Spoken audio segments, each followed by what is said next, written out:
Вести на Канал 8, добар ден. Затворски казни од 1 година и 3 месеци па се до доживотен затвор за 15-мината обвинети од Источна Македонија, приведени во акцијата Детонатор. Освен солзите на роднини, ситуацијата стана уште потензична, откако еден од обвинетите вербално ја нападна обвинителката Вилма Русковска, а судијката Весна Димишкова јавно проговори дека не се плаши од заканите.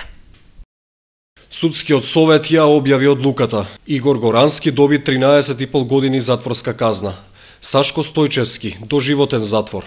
Жан Железарски 14,5 години. Горан Божиновски 12,5 години. Јорданчо Михајлов 13,5 години. Симеон Михајлов доживотен затвор. Стојан Паликрушев 9,5 години. Тони Лесански 8 годишна казна затвор.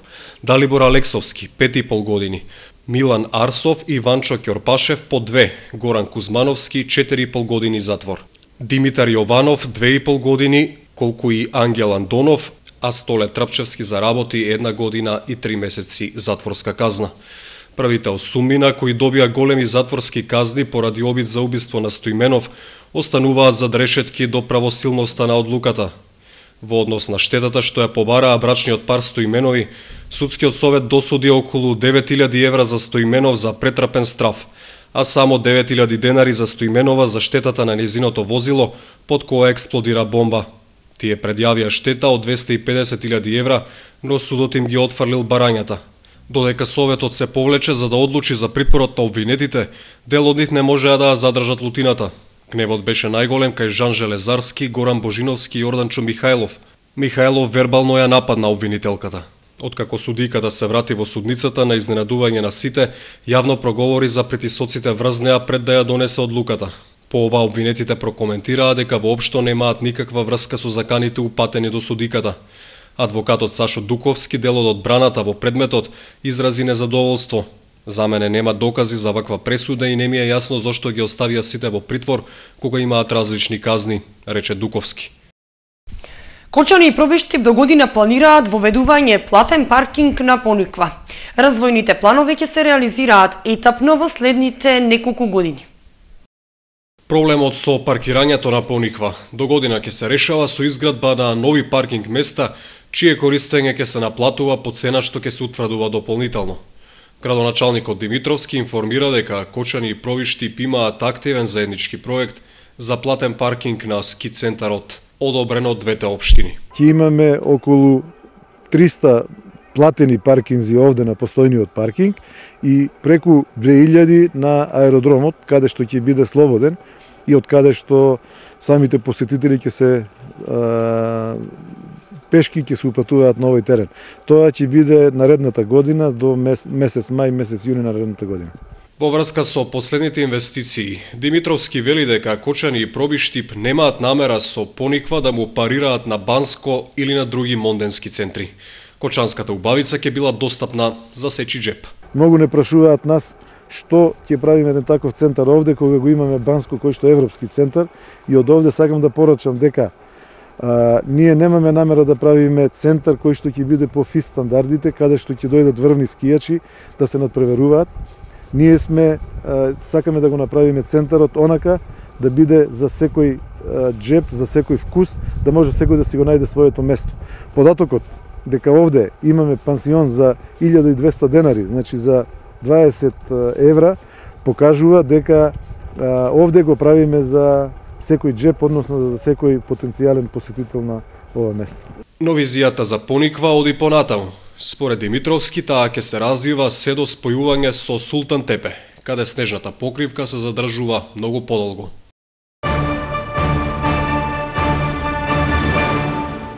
Еколошкото пчеларско здружение Златна кошница организираше предавање за користењето на пчелните производи. Истото беше во соработка со Федерацијата на фармери на Македонија.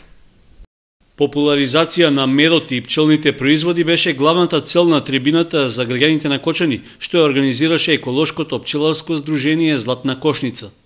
Таквиот вид предавања ретко се случуваат, а со оглед на актуелноста на темата, поголем број заинтересирани дојдоа во салата на мултикултурниот центар. Трибината се организираше во соработка со Федерацијата на фармери на Република Македонија, а предавач беше Илчо Захариев, фармацевт и актуелен градоначалник на Штип. Според него, условите за пчеларење во Кочанскиот регион се одлични, зашто зборува и се поголемиот интерес на граѓаните да се занимаваат со оваа доходовна дејност. Мислам дека Кочани е град кој се наоѓа под една убава планина, тоа се Саговските планини. Од другата страна се наоѓа Плачковица, идеални услови за пчеларење и голем број наследници може да екзистираат од пчеларењето. Пчелените производи, значи медот, поленовиот прав, матичниот млеч, апитоксинот и прополисот се многу значајни за фармацијата и медицината затоа што имаат неверојатни лековити особини. Ако земеме во предвид дека прополисот има силни антибактериски, противгливични, антивирусни особини, овозможува регенерација на ткивата, нивно зараснување, спречува и креварење и благ анестетик, можеме да сватиме колку лекови може да се направат од самиот прополис. Пчеларите се согласија дека нивната дејност е доходовна и производите што ги добиваат помагаат во лекувањето на многу болести. Сепак се пожалија дека и годинава не ги постигнале очекуваните резултати во поглед на приносите. Климатските фактори не беа добри за годинашната сезона и така ова година пчеларите имат помалку мед, зборам само за медот, инаку другите производи кои што се поленот и прополисот, мислам дека кои беа пчелари малку поработливи, успеа да изведат нешто од тие производи. Во рамки на трибината, граѓаните непосредно низ прашања можеа да добијат дополнителни сознанија за употребата на пчелните производи. Со оглед на интересот, од пчеларското здружение Златна кошница рекоа дека размислуваат слични предавања со стручни лица од оваа област да организираат и во иднина. Во Кочани работат две здруженија на пчеларите со своји одделни активности. Нивните членови велат дека не постои причина за разединетоста, а од општината најавуваат дека ќе ги подражуваат и двете. Наместо заеднички да работат за заштита на сопствените интереси, кочанските пчелари не се обединети во едно, туку членуваат во две здруженија. Од пчеларското здружение Матица се изроди ново, Златна кошница. Иако имаше најави дека ќе се оформи и трето, сепак идејата за него е згасната и се остана на сегашниот начин на организирање. Поупатените пчелари велат дека нема некоја голема причина за разединетоста, освен одредени лични ставови, па можеби и суета, отфрлајќи ги можностите во тоа да се вмешала политиката. Членовите на новоформираното пчеларско здружение не гледаат посебни проблеми што действуваат засебно. Мислам, тоа се демократски принципи, секој си иде со своите програми, со своето дружење, затоа се вика здружение, да се луѓето и пчеларите дружат на заеднички принципи и заеднички цели. Според градоначалникот Димитровски, ваквата поставеност во организирањето на пчеларите не е добро за самите нив и дејноста што ја извршуваат, иако општината ќе продолжи да им помага и на двете здруженија. Јас би сакал да бидат сите сплотени, да бидат сите заедно, да настапуваат заедно, заради тоа што дарбата од природата, она што ни го дала природата овде, можеме да го почувствуваме сите и можеме да имаме благодет и од тоа. Како општина ќе помагаме и понатаму, ќе работиме заедно со нив и секој пат нивните идеи ќе ги поддржуваме за да можеме да искористиме сето она што ни го нуди природата и она што може да го заеднички прилагодиме, да го користиме сите заедно. Иако работат во две засебни здруженија, од кои едното има регистрирано 60, а другото 30 на членови, кочанските пчелари сметаат дека тоа не е пречка за остварување на заедничките цели, односно дека немаат никакви меѓусебни проблеми. Ние во Кочани баш немаме и двете здруженија соработуваме меѓусебно, иако сме викате поделени пчеларите, ние сепак соработуваме, да. Каква корист ќе имаат пчеларите кои членуваат во две различни здруженија, допрва ќе се види.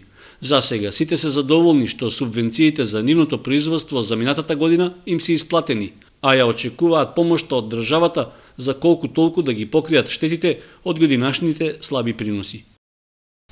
Компанијата Екопак Хит донираше работна облека за потребите на вработените во комунална хигиена. Донацијата е дел од реализирањето на програмата за управување со цврстиот отпад. Нови работни униформи добија дел од вработените во работната единица комунална хигиена на Кочански водовод. Ги донираше компанијата Екопак Хит како дел од програмата за управување со отпадот, што доби согласност од Општинскиот совет. Со неа, меѓу другото, е предвидено во период од 5 години преку разни форми во општината да бидат донирани околу 5,5 милиони денари. Работните униформи веќе им се поделени на вработените, а тие се само дел од донациите што се наменети за водовод. Ова е само еден дел од предвиденото во нашата програма. Овој дел е составен од донација на работни оддела и ги капа за секој работник, а за останатиот дел следува после овие празници. Доделивме околу 20 на униформи кои што ќе помогнат на вработените во извршувањето на нивната работа. Според менаџментот на Екопак Хит, донирањето ќе продолжи до крајот на оваа и почетокот на идната година. Наскоро се очекува водовод да добие опрема за собирање отпад и специјализирани контејнери. Освен тоа, неодамна беше донирана и мрежа за оградување на градската депонија, со што е оневозможено влегувањето животни. Со оглед на тоа што Екопак Хит има подпишано меморандуми за соработка и со соседните општини, донации ќе има и за нив. Во текот на идната година, според програмата, предвидено е контејнери за разделно собирање отпад да добијат Пробиштип и Делчево.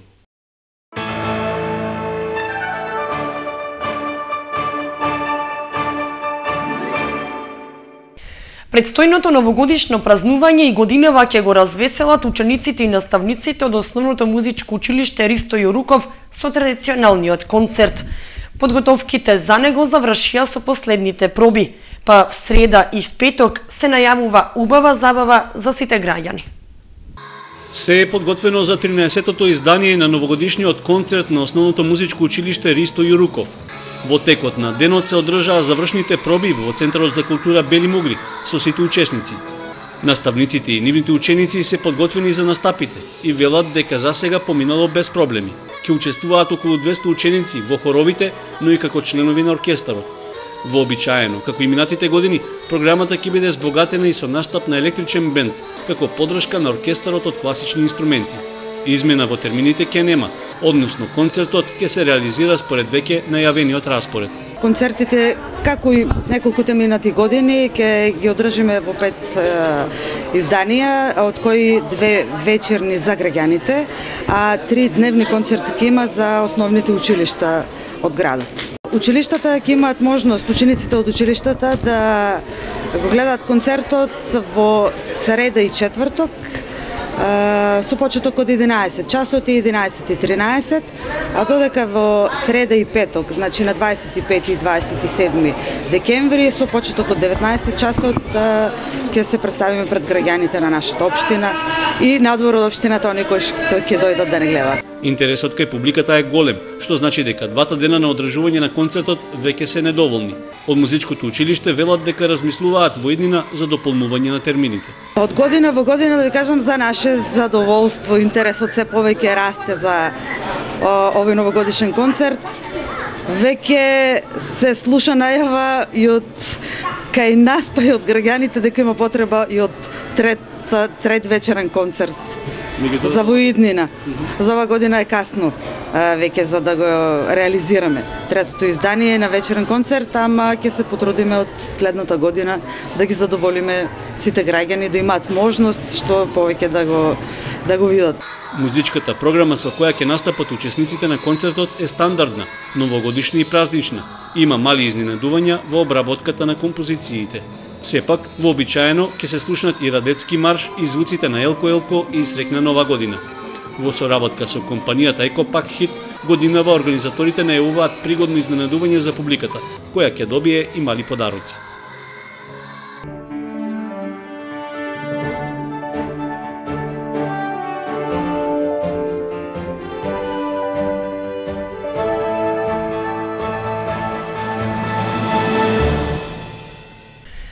Следуваат спортските информации. ИДНИНС прва ги промовираше новите засилувања. Екипата е во преговори и со нови имиња. ИДНИНС е во потрага по втор голман од калибарот на Транинкова. Еден таков добредојден трансфер би ги заокружил планираните засилувања во зимскиот преводен рок. Има само еден квалитетен голман, екипа која сака да биде во врвот на македонскиот фудбал и да се вмеша во борба за титулата, мора да располага барем уште со еден квалитетен голман. Па во преговори сме со неколку имиња кои стојат на располагање, меѓутоа ќе видиме како ќе одговорат и екипите за кои тие веќе настапуваат, дали ќе ги ослободат од врските. Иднина С неодамна се засили со две нови имиња, Ширета Брахими и Маја Станковска. Дел од ланскиот шампионски тим на Билјанини извори и воопшто едни од најдобрите македонски фудбалерки во моментов.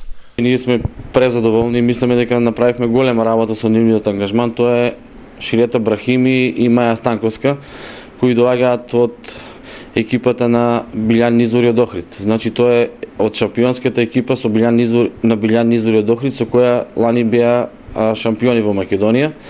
Ти имат една мала пауза, што поради повреда или што поради некоја друга причина, меѓутоа ние мислиме, веруваме во нив дека тие располагаат со квалитети и лесно ќе се вратат во препознатливата форма и затоа и ги ангажиравме. Значи тоа се два искусни играчи кои заедно имаат неколку стотици надпревари во македонската репрезентација. Тука пред се мислам за репрезентацијата на Македонија, а Ширета Брахими беше и долгогодишен капитен на репрезентацијата и неколку пати прогласувана за најдобар играч во Македонија. Со новите засилувања, Иднина С се наметнува како еден од главните фаворити за трофеа од сезонава. Победникот во машката кошаркарска лига ќе се решава со мајсторка. Регуларниот дел заврши со последните два надпревари. Одиграно шестото и последно коло во машката училишна кошаркарска лига. Малина Попиванова Раде Кратовче 20:40 и Никола Карев Свети Кирил и Методи 44:26 се резултатите од двата надпревари. На табелата прв заврши Никола Карев со 10 бодови, колку што има и Свети Кирил и Методи на втората позиција. Трете Раде Кратовче со 2 бода, а четврта Малина Попиванова со исто толку, но со полоша кош разлика. Поради истиот број бодови, организаторот реши победникот во машката кошаркарска лига да се решава со мајсторка, што ќе се игра во петок во 13 часот во спортската сала во Основно училиште Никола Карев. Во четврток на програмата е последното коло во женската кошаркарска лига. Двојките се Никола Карев, Малина Попиванова и Раде Кратовче, Свети Кирил и Методи. Таму однапред е познато дека победник во лигата е екипата на Свети Кирил и Методи. Адил Мехмет во категорија борби кумите јуниори 68 килограми го освои првото место на плейофот надпреварот кој во организација на Карате Федерацијата на Македонија се одржа викендов. Овој надпревар се одржува по државното првенство и е изборен надпревар, бидејќи четирите првопласирани надпреварувачи од државното првенство во борби секој против секого директно одлучуваат кој ќе го добие репрезентативното кимоно и ќе представува Македонија на Европското првенство кој ќе се одржи 2014 година во Лисабон, Португалија. Адил, иако оваа година за прв пат настапува во јуниорска конкуренција, што значи дека се надпреварува со каратисти постари и по 3 години од него, се надмина себе си и судијската неправда која му беше нанесена во финалето на државното првенство и без изгубен поен го освои првото место. Успехот е дотолку поголем бидејќи Адил Мехмет, како дел од комите тимот на Металург, го потврди првото место од државното екипно првенство, а во финалето беше совладан тимот на Макпетрол со 3:1, со што Адил обезбеди настап на Европското екипно првенство кое ќе се одржи во мај во Измир.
Со информацијата за времето ги завршуваме вестите на Канал 8. Ви благодариме што бевте со нас.